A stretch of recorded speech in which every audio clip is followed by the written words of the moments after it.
Hi, today we're meeting with Michelle Owen, and she and her family have a farmstead here in Kansas City. And she's going to talk to us a little bit about how they got started on it and tell us about different things. I think what we're going to do is do a series this year, if that's okay with you, Michelle. Yes. Okay, Yep. so we'll have one in the spring, summer, fall, and winter. All right, well, today we're going to talk about the dairy, right? Yes. Gonna talk about our dairy cow. So how did you get started and why how did you get interested in even doing that? Well, I guess I'm probably unique in the fact that I did not grow up always wanting a dairy cow. I'd never even thought about it before till we moved um to our house in the country here a few years ago. And I visited one of my best friends has a farm. They do beef cows. And so we got to bottle feed some calves, and I just fell in love with cows in general and, learning about them and the personalities. And I just thought it'd be fun to start Googling to see if there was such thing as a mini cow, Mhm, because we only have 3 acres. So I was afraid I wouldn't have enough room for like a regular size cow. And I mhm. saw that they had mini Jersey cows. And, Jersey breeds are some of the most beautiful breeds of cows. They If you've are, they're ever my seen favorite. them, they're beautiful. And I was kind of getting into the homesteading thing a little bit. We'd already started with chickens, which they always say is the gateway animal, into this lifestyle. And sure enough, it was. So um, I just did a bunch of research, read a bunch of books, and decided just to dive in head first with a dairy cow, a family milk cow. And it's been a really good process. Like, it's not easy. It's been hard a lot of times, but like rewarding. And now that we're at the point of selling milk to customers, it's it's pretty cool to hear the feedback from them and what it's done for their family and like health and stuff too. So um So what would yeah, you I'm just say that if a person in the audience might be interested in doing a farmstead, what would you say that they would have to have personality wise to do that? I mean, say ooh, they had enough land and everything, what would I don't know if a personality would be. I think any personality would work. I am an introvert, and I'm very quiet, and I'm a homebody, so that probably helps. I would say that if you were to get into farming, dairy it's a cows are the most difficult animal to own because it requires commitment. Okay. commitment? So commitment would be a quality you would have to be okay with, because once they are in milk, you have to milk them twice a day, and you don't get to skip ever. So, if their lactation is 9 months long, you're not leaving the homestead for 9 months. Like, you got to plan your vacations, in that 3 month window Mhm, when they have what's called a drying off period. It's just a time that they have a rest with their body, and they just spend the last few months of their pregnancy growing the calf instead of having to put out all that energy in making all the milk too. So mhm. that's the time you would be, you'd have to do your vacations and that kind of thing, unless you had a farm helper. But most people do not know how to milk a cow, so it's pretty hard to leave the farm. So, Yeah. Okay. So what's the actual milk process? When you go to milk the cow, what are the steps? well, we have a milking parlor, which is just an extra garage we have. So we turn that into our milking parlor. We have what's called a stanchion in there. So she gets walked into the stanchion and tied up. And then we start the process of cleaning her. And we do all kinds of things to ensure her cleanliness. And we check the health of her udder and all of that. We use like a hot water and vinegar wash at first. And then we have a product called Thieves that we use. So we use a Thieves wash to sanitize. And we check all of her teats to make sure, and all the little wrinkles in there, there's no dirt or anything like that. So that's like the biggest part, just making sure there's nothing um, Mhm, on there that could contaminate your milk. After doing all that work, that's the last thing you want. mhm. And then do you just Um, use a pail? Yep. pail? And so we bring down 2 pails. We have a small stainless steel bucket we put underneath her, and then we have another bigger stainless steel bucket with a lid. So we just put in a little at a time and then dump it into the lidded one just to keep everything safe. Or if she were to be scared or something, she doesn't usually kick, but especially, okay, fly season coming up, they swish their tail, whatever. Sometimes they'll spill the milk, get a hoof in the milk, so we don't want to waste the entire, Right. you know, milking. So that's why we do it in that process. Mhm. Um, so yeah, so we do that, and then afterwards, we do an iodine dip on her because the orifices, is that how you say it? Yeah. At the end of the teat will be open for like an hour afterwards. So if she were to go out and lay in mud or something, we don't want her to have any chance of infection or mastitis.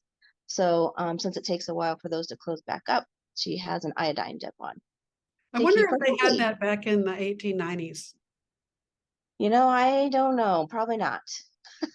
Well, I know they had something called hydrochloride water that they used, which was Okay. kind of like a precursor to bleach. Yes. So they did that, but That's I don't know probably that what they they had would do. iodine. Yeah. Yeah, that's probably what they did then, if they did that stuff at all. Yeah. Um, Well, I think they did in the 90s. Like in yeah. the late 1800s, I think they were very concerned about, disease and Hmm. things. Right. So, Yeah. okay. So yeah, so then we just bring up the covered milk pail upstairs and start pouring them in our clean and sanitized glass mason jars. Mhm. And we double strain them again. So we've got a Oh, big you strainer strain the milk through again, through what? a What? big strainer. Mhm. And it's got a special milk filter in it as well. So it gets strained right into the milk jars and put immediately in the back of the refrigerator. We have a dedicated milk refrigerator so that it doesn't just get opened all day, during the Right. day, Mhm. family refrigerator. So it stays nice and cold. The faster you get it cold, the longer it will last. Mhm. So So I guess you have that refrigerator turned down to. yeah, all the way down to keep up with all of the milk coming in. Yeah. So yeah, we've got a couple thermometers in there to make sure everything's at correct temperature and that kind of thing. Yep. So yeah, Okay. And so that's then the milk and process. you sometimes take the cream off and make butter, right? On your Oh own, yeah. for your own. Jerseys are known for their cream, Oh yeah. It's and sometimes it's so at the top, it's so thick. It won't yeah, almost come out of the out. It won't almost it's come out almost of. like ice cream already. I know. I love, I love her It's cream so so good much. on mashed potatoes. It's so good. Oh, isn't it? Oh, that's the best. Yes, I love mashed potatoes with her cream Yep. and potato soup, all that kind of stuff. But yeah, we usually um do um well, we do a jar of cream just for like our coffee and stuff. And then we make a lot of butter and a lot of pudding. Sometimes we make cottage cheese with the milk, mozzarella, ricotta, um, farmer's cheese. I've tried it all, but I usually stick with the more basic stuff. Mhm. Mhm. Now, I kind of got myself um, Back burned in out. the All the cheese. 90s, the 1890s, though, they did make cheese a lot because they didn't always use all the milk, and it was a way to Yep, store the protein. exactly. Because they didn't have refrigeration, and so they had to Yep. use it Yep. or something. Well, they did in the 1893, they did actually use ice and stir, like you would have an ice cream freezer. So they put the milk can inside of another container and put Oh, ice nice. around it and then stir it and then put it in an ice house. Oh yeah. Oh yeah.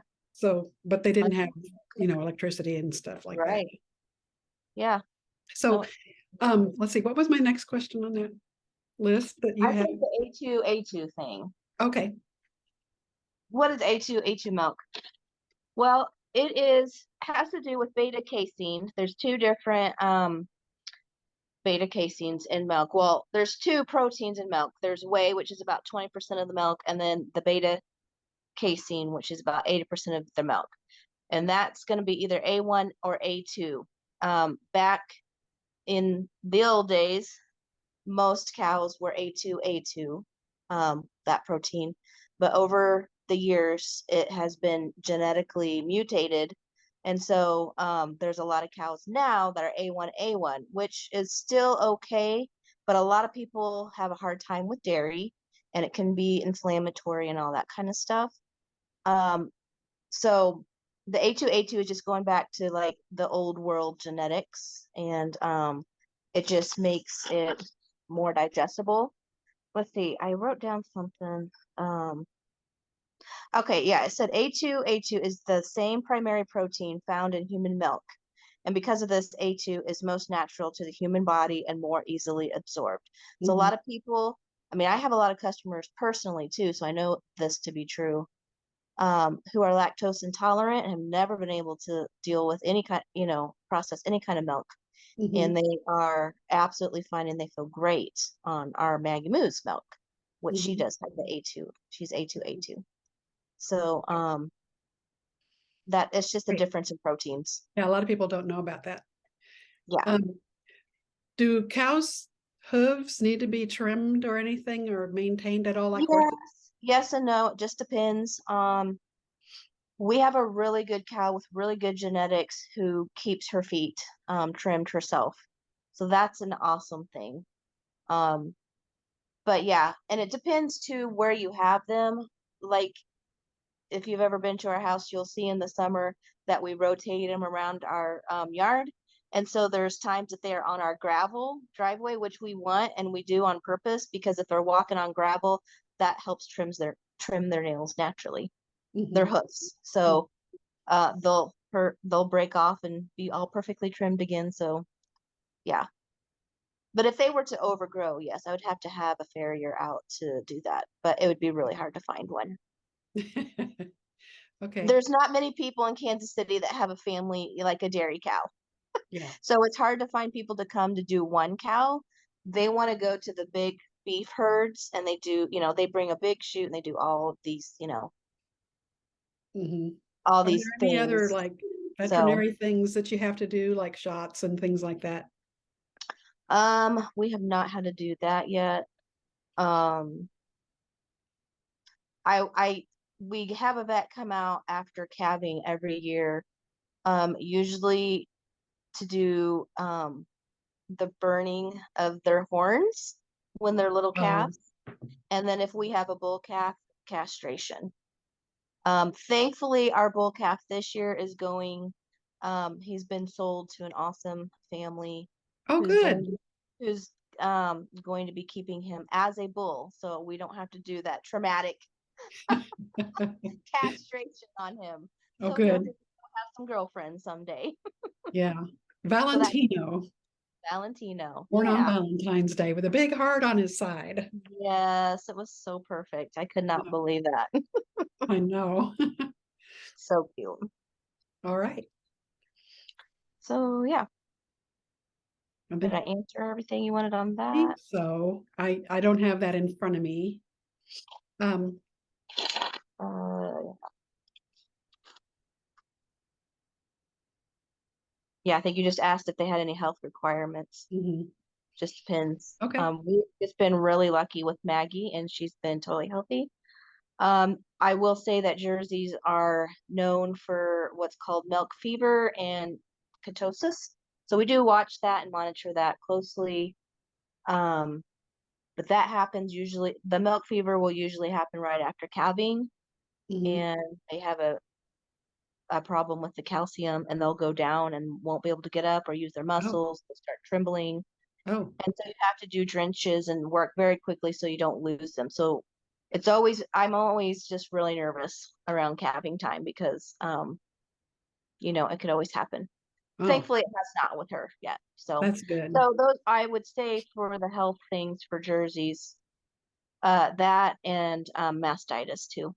Well, for all. dairy That's cows. all That- dairy Those cows, are the right? ones you're just looking at, we're always checking, and thankfully it's easy for us because we can always have our eyes on her every day. So it's not like a big herd where these kind of things get Right. missed. But you do have Primrose, Mhm. who are you gonna keep her and have her have a calf and then have two Yes, cows? she's getting ready to be bred at the same time Maggie is, probably around May. I wondered if you were gonna alternate them, but you probably still want your vacation time. Exactly. I don't know if that's how it will work. Who knows if the thankfully Maggie has taken the very first time with all of her breedings. But you never I mean, who knows how long that'll last, our luck.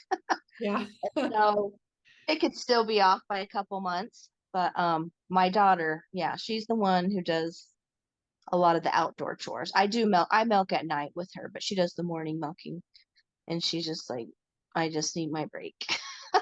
Let's not stagger them because a lot of people, probably would want to be in milk year round, but But we then like that a way you little have break. never a have off. Exactly. We just need some. By the end of her lactation, we're all pretty burnt out. And then it's about time for Christmas too. Exactly. It's the holidays, and then you've got the blizzards and cold Yes. weather. Who And wants to deal with? we're very happy to be indoors. That's right. Good job. Yeah. Well, thank you very much for sharing with us. And Sure. yeah, if you could send us any pictures, Okay. that we could put in the video, that would, or not the video, but the Yeah. blog, that would be awesome. Yeah. I just send them through email, I guess. Yeah, we can just do email. That one. Yep. Or yeah, however you want to do it. Okay. Yeah. Sure, I can do that. Thank you. Yes, thank you. I'll talk to you soon. All righty. Thank you. Bye. Bye.